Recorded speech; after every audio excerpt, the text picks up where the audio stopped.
William Ruto is planning to steal the 2027 presidential elections. Ruto is well aware that if things continue as they are currently, whereby Mount Kenya is gone from his hands and people no longer subscribe to his false narratives and series of lies that have gone to group of schools, then he cannot win the 2027 elections in a free and fair manner. His only option will be to steal, otherwise he will be shown dust like that of Kitengela.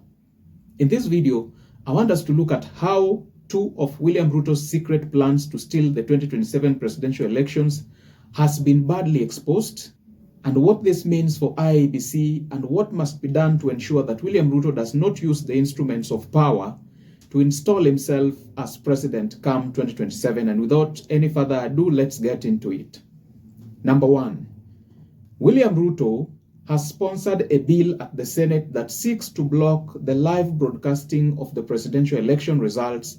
And if the Senate passes this punitive bill, then IEBC will not be compelled to live stream the presidential election results. And this will provide an excellent avenue where President Ruto can cheat his way into his second term. Now, the lawmakers are plotting to block the live broadcast of the presidential election results. The Independent Electoral and Boundaries Commission, IEBC, will not be compelled to live stream the presidential election results if a proposed law is enacted. The motivation behind this is, no doubt, suspect. Unlike the private member's bill to extend the lawmaker's tenure, this one on election results transmission is government-sponsored. The Elections Amendment Bill 2024, which is currently before the Senate, seeks to delete Section 39 of the Elections Act and introduce one that will not require the IEBC to facilitate the live streaming of presidential results. The IEBC is currently required to live stream the election results at the National Tallying Centre as announced at the polling stations. The media then pick up the information and broadcast it. The bill, a product of the National Dialogue Committee of the Kenya Kwanza and Azimio coalitions, proposes the electronic transmission of results within 2 hours. The live streaming is meant to enhance transparency and accountability in the announcement and declaration of the winner. Number two, Mary Washuka Maina, who is a Kenyan citizen, has through a lawsuit filed at Milimani High Court exposed William Ruto's plan to acquire a powerful computer software to silence hostility against his government and thus pave the way for his re-election come 2027. Now, this software cost a staggering 120 million Kenya shillings and has the capacity to spy on whoever the president chooses, including media houses. It is shocking that the taxpayers' money kept in confidential National Treasury accounts was to be used in procuring this software.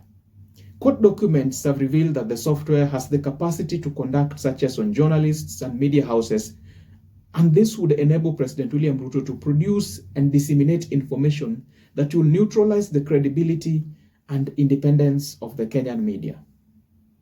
This software also has the capacity to manage William Ruto and Kithure Kindiki's social media accounts by deleting negative comments and reactions to uploaded posts.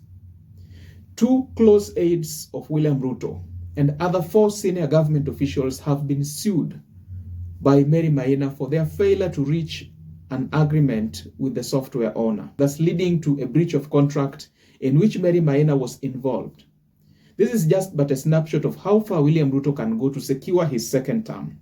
It is for this and other disturbing reasons that Senator Okiya Omtata has resolved to challenge William Ruto come 2027. Here's the clip. So right now, there's total state capture in this country, and it calls on each one of us to do what we can to achieve that. I've tried in the courts, and what moved me the other day to realize that this thing cannot be won within the courts was the judgment the Supreme Court gave the other day, where the Constitution says very clearly that the budget should have estimates of revenue and estimates of expenditure. High Court agreed. Court of Appeal agrees. Supreme Court says no. Inherent desire, and the biggest desire I have, is to be a good citizen. That good citizen requires good service. And my drive is to see that this country provides service that the citizens of this country deserve. Supreme Court decides to write a judgment that basically says your constitution is just a piece of paper. So I realized that the fight is to implement the constitution. And there's no better place to do that than from the presidency.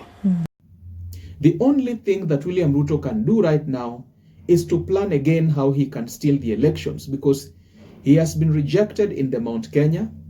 He has also been rejected by Gen Zs and millennials. He has been rejected by the entire electorate, save a few puppets like Silvana Sosoro or Kimani Ichung'wah, who like ticks are continuing to stick on the cow, even as it is taken to the slaughterhouse. Kiprono Arap Kirwa confirms that the only option remaining for William Ruto is to dissolve the UDA and join ODM, and thus prepare to lose honorably in 2027. Here's the tape. So for President Ruto to try to win back the Mount Kenya bloc, it is a job that has been sealed, done and sealed. Trying to deploy. Kimani Ichung'wah will be fighting for his political life, and therefore he has no time to fight for anybody else. And there is nothing, there's no magic. You cannot tell the Kikuyu, I'm coming to do this road, and therefore they will vote for you. No, that's gone anyway. That's gone. He will be wasting a lot of time. I would rather use the resources and time to woo other communities around the country. Yeah. Otherwise, that arrangement is gone. In fact, the advice I will give to him, he should agree with Raila that he dissolves UDA, he moves to ODM, to start with the 8 MPs in ODM, and build on his supporters like Wakina Murkomen, and he might get 120 members of parliament in the next election. Yes, and lose an election honorably. There's a lot of public anger and outrage on the current state of affairs in the country, especially the punitive lies and propaganda that the Kenya Kwanza government, led by William Ruto, has propagated since he took office 2 years ago.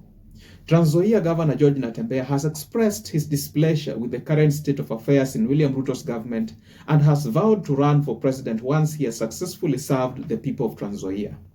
Take a look. But from where I sit, once I'm done with this job that the people of Trans Nzoia have given me, and I really appreciate them for giving me that honor and privilege to serve them. My eyes are set firmly on the presidency. Once I'm done with this, I'm not going to be, because you can't change things when you're a deputy. The room for maneuver is very, very limited. And sometimes just giving advice can cause your impeachment. So we don't want that. And Kenyans, I think they don't want that. Kenyans want total change. You cannot get that total change by deputizing anybody. In any case, the person who deputize, they even subscribe to your deals also, or they'll think that you are over ambitious and start fighting immediately. We want to build a country where when you see talent, you don't kill it, but you support it. But here, our political players are driven more by envy than anything else. But when they see a talented person, they want to ensure that they dim that light. We want to have a country where we all shine. So when somebody has got a talent, be it in sports, you promote it. So I feel I feel humbled by those suggestions, because to me somebody has seen what I'm capable of doing. Whoever William Ruto will appoint as the IEBC chairman or chairperson will have the most dangerous job on the planet, I think. Remember, William Ruto's only option as we speak is to steal the elections, and the IEBC chairperson and commissioners have to cooperate. Otherwise, there will be dire repercussions, as historically we've seen. I would encourage him to maintain the highest levels of integrity and transparency despite the mountains of pressure or challenges that might come from the incumbent. All the players planning to run for president must also consolidate their power and choose one candidate in order to defeat William Ruto come 2027. If they move as one powerful front, then even stealing the elections will be difficult for President Ruto in 2027. But if every citizen wants to become president, then it will be a smooth riding for the son of Sugoi. Ladies and gentlemen, this is just but my opinion. Do let me know your thoughts and ideas by leaving a comment below. And if you're watching for the first time, please don't hesitate to like, subscribe, and hit the notification bell for more informative content such as this.